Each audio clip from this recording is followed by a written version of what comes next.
Fala pessoal, bem-vindos a mais um vídeo. Hoje eu vou falar sobre política monetária expansionista e política monetária contracionista.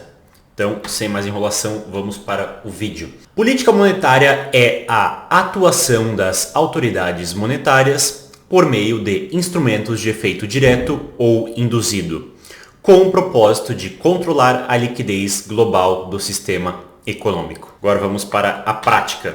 Política monetária expansionista. Qual que é a ideia da política monetária expansionista? É você utilizar instrumentos de política monetária para aumentar a demanda agregada, para haver uma sustentação no PIB, para haver uma sustentação no nível de emprego naquela economia. Já na política monetária contracionista, nós vamos fazer o contrário, nós vamos tentar desaquecer a economia, tentar diminuir a demanda agregada. Geralmente tem o intuito de controlar a inflação. Vamos então agora explicar de que formas essa política monetária acontece. Ela acontece pela diminuição do recolhimento compulsório. O Banco Central diminui os valores que toma em custódia dos bancos comerciais. Quando você coloca dinheiro na sua conta do banco, o banco vai lá e empresta uma parte desse dinheiro.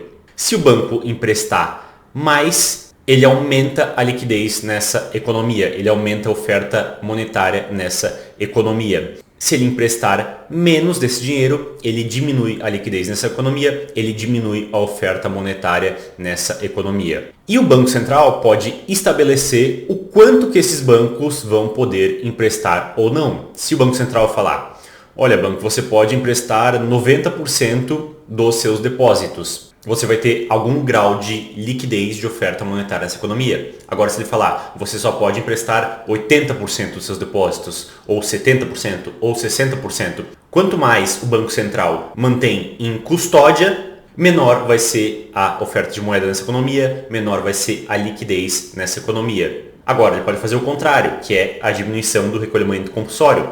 Digamos que o banco só possa emprestar 85% do dinheiro o qual é depositado nesse banco. E o Banco Central vai lá e fala, olha, agora você pode emprestar 90% do dinheiro o qual é depositado no banco. Aí o banco vai dizer, opa, beleza, então agora eu vou emprestar mais dinheiro. Ele emprestando mais dinheiro, aumenta a oferta monetária, aumenta a liquidez na economia. Com isso, há uma tendência de haver uma queda na taxa de juros e mais pessoas vão se endividar e mais pessoas vão investir. E com isso você vai aquecer a economia, você vai aumentar a demanda nessa economia. Nós temos também a assistência financeira de liquidez. O Banco Central, ao emprestar dinheiro aos bancos comerciais, aumenta o prazo de pagamento e diminui os juros.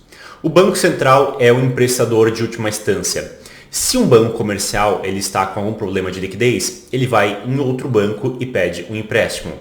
Mas se o sistema como um todo estiver com problema de liquidez, ou se ele estiver com algum problema de liquidez muito grave, pode ser que ele vá até o Banco Central e peça um empréstimo para o Banco Central. E aí, se o Banco Central diminuir os juros desse empréstimo e aumentar o prazo do pagamento desse empréstimo, o que vai acontecer? Os bancos comerciais vão tender a querer buscar mais empréstimos com o Banco Central. E com isso, os bancos comerciais vão ter mais liquidez e essa liquidez vai acabar contaminando a economia, de forma que isso vai criar uma tendência de diminuição na taxa de juros e de aumento na demanda agregada. E o Banco Central também pode comprar títulos públicos. Ele imprime dinheiro e compra títulos públicos, aumentando a oferta de moeda na economia. Os investidores, os agentes na economia, eles vão lá e compram títulos públicos e ao invés de usar esse dinheiro para consumir, por exemplo, eles vão emprestar esse dinheiro para o governo.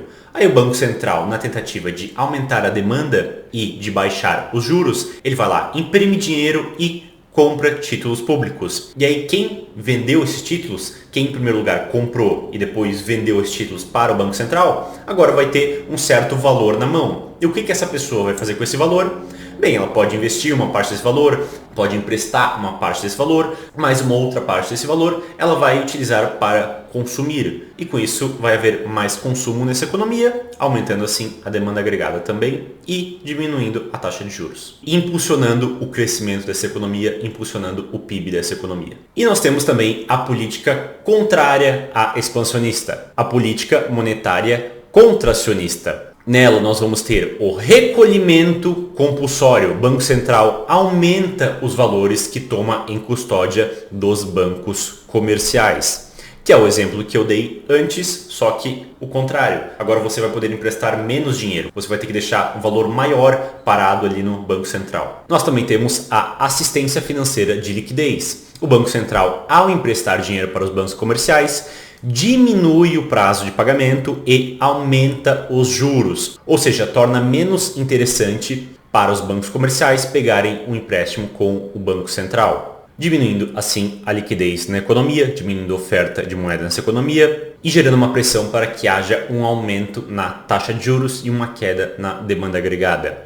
E nós temos também a venda de títulos públicos. O Banco Central vende os títulos que ele comprou. Desta forma, haverá uma contração na liquidez da economia. A oferta de moeda diminui. O Banco Central ele vai lá, imprime dinheiro e compra títulos, aumentando a oferta monetária dessa economia. E depois ele vai lá e vende esses títulos. E aí os agentes, os quais estavam, por exemplo, utilizando aquele dinheiro para consumir, vão pegar aquele dinheiro e comprar títulos públicos. Ou seja, o Banco Central está retirando liquidez da economia. E aí o Banco Central, com esse dinheiro em mãos, pode fazer algum outro tipo de operação ou pode ir lá apertar um botão e simplesmente deletar esse dinheiro, retirando permanentemente da economia esse dinheiro que ele mesmo anteriormente criou. E na política monetária expansionista, você vai ter, generalizando como efeito dessa política, uma diminuição na taxa de juros e um aumento na demanda agregada. Na política monetária contracionista, você vai ter um aumento na taxa de juros e uma diminuição na demanda agregada. Bem, pelo vídeo de hoje é isso. Espero que vocês tenham gostado. Um abraço e até a próxima.